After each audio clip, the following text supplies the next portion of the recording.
Hoy les presentamos un episodio sobre la situación que atraviesa Ecuador en medio de un conflicto armado interno declarado por el gobierno contra el crimen organizado. Entre el 9 y el 18 de enero, el país ha sido testigo de una serie de eventos que han dejado una profunda huella en la nación sudamericana.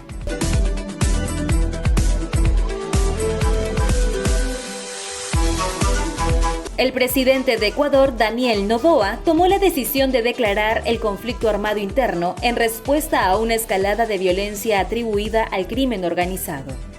En este periodo de 8 días, las autoridades ecuatorianas realizaron operativos policiales y militares, resultando en la detención de 1.975 personas, de las cuales 158 enfrentan cargos relacionados con el terrorismo. Esta medida, sin precedentes en la historia reciente del país, tiene como objetivo combatir a 22 bandas del crimen organizado, ahora consideradas como grupos terroristas y actores beligerantes no estatales. Las cifras son impactantes.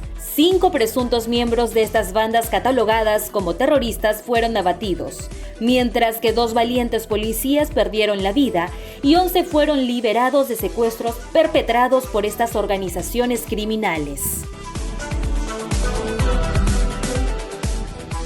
En la lucha contra el crimen organizado, las fuerzas del orden han incautado un arsenal impresionante.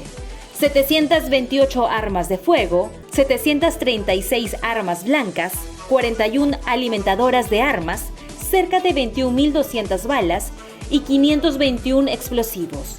Además, más de 6 toneladas de drogas y casi $6.000 en efectivo han sido retirados de circulación.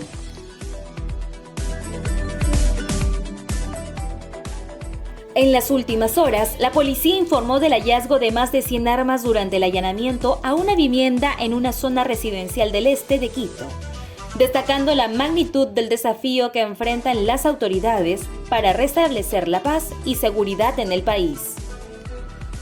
Estos 8 días de conflicto también han dejado su marca en la infraestructura del país. Según el balance del Ejecutivo, se registraron 13 atentados a infraestructuras públicas y privadas, así como 12 ataques a establecimientos policiales. La población se ve afectada por esta ola de violencia que amenaza la estabilidad y el orden público.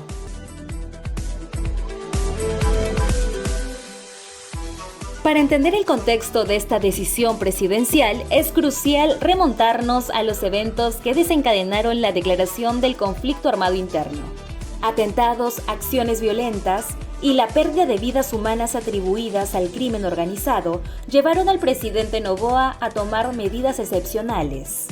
Entre los sucesos más preocupantes se encuentra el asalto a un canal de televisión donde un grupo armado secuestró a trabajadores, culminando con la captura de 13 delincuentes. Estos eventos, sumados a motines simultáneos en cárceles con toma de rehenes, generaron una crisis que aún sacude al país.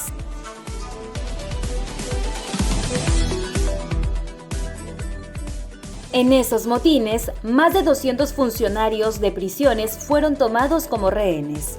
Aunque la situación se resolvió el sábado por la noche con la liberación de todos los rehenes, lamentablemente un guardia carcelario perdió la vida en un presunto tiroteo aún esclarecido por las autoridades.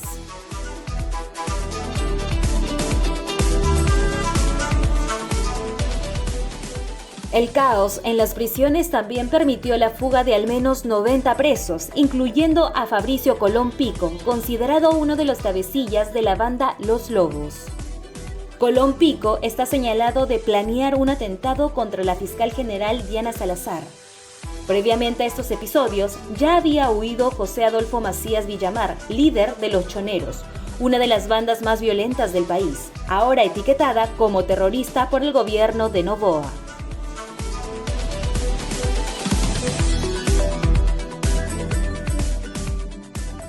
El contexto histórico nos remonta a una serie de desafíos persistentes que han afectado la seguridad y la estabilidad en Ecuador. A lo largo de los años, el país ha enfrentado la presión del narcotráfico y las actividades del crimen organizado, alimentadas por su posición estratégica como puente entre los productores de drogas en la región andina y los mercados internacionales. La geografía montañosa y la porosa frontera con Colombia han facilitado la operación de grupos delictivos, convirtiendo al país en un escenario propicio para la violencia y el tráfico de drogas.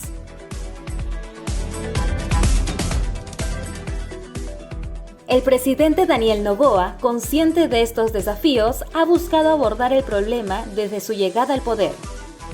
La declaración de conflicto armado interno no solo es una respuesta a los eventos recientes, sino también un intento de erradicar las raíces profundas del crimen organizado en el país.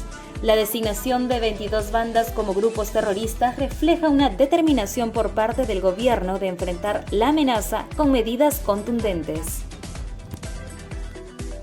El impacto económico y social de estas acciones es innegable. Ecuador, que ha experimentado un crecimiento económico en años anteriores, se ve amenazado por la inestabilidad generada por el conflicto. La inversión extranjera, vital para el desarrollo del país, podría disminuir debido a la percepción de riesgo, afectando la creación de empleo y el bienestar de la población. En el ámbito internacional, la comunidad observa con atención la situación en Ecuador. La cooperación regional se ha vuelto crucial, ya que la lucha contra el crimen organizado trasciende las fronteras nacionales. La colaboración con países vecinos, especialmente Colombia, se vuelve esencial para abordar de manera integral el problema del narcotráfico y la violencia asociada. Es fundamental reconocer que la actual crisis no tiene soluciones simples. La población ecuatoriana, que ya ha experimentado tensiones políticas y sociales en el pasado, enfrenta ahora un desafío adicional que requiere unidad y determinación. Las medidas implementadas por el presidente Noboa son un llamado a la acción colectiva para salvaguardar el futuro del país. Sin duda, Ecuador se encuentra en una encrucijada histórica, enfrentando un desafío sin precedentes para erradicar la amenaza del crimen organizado. Las acciones tomadas por el presidente Noboa buscan devolver la paz y la seguridad a la nación, pero el camino hacia la estabilidad parece ser largo y complejo.